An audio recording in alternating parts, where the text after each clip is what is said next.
బంగారు తెలంగాణ అయితే ఆయన ఇంట్లో ఎందుకు కూర్చోబెడతారన్న? బంగారు మంచం వేసి కూర్చోబెడతారు. బంగారు తెలంగాణ చేసి ఆయన మళ్ళీ సింహాసనం ఆయన చేతికి ఇచ్చు కదా. నువ్వు చేసిన అప్పుకు వడ్డీలు కట్టలేక వస్తుండు. నోటి దూల తగ్గియాలని ఏం చేశారు? ఇంట్లో కూర్చోబెట్టారు. ఇంట్లో కూర్చోబెట్టి కాంగ్రెస్ పార్టీకి అధికారం కట్టబెట్టారు.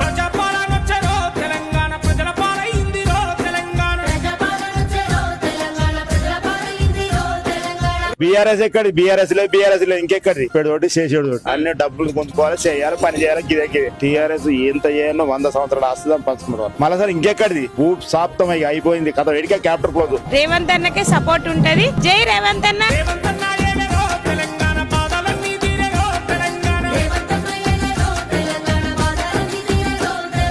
ప్రజలందరూ సంతోషంగా ఉన్నారు. ఆ దొంగలకే పడతలేదు అంతే. బీసీ వాదం కూడా నిన్న 42% చేసిండు కదా, అంతకంటే ఎక్కువ ఏం కావాలి? ఎస్సీ వర్గీకరణ చేసిండు, ఇంకేం కావాలి?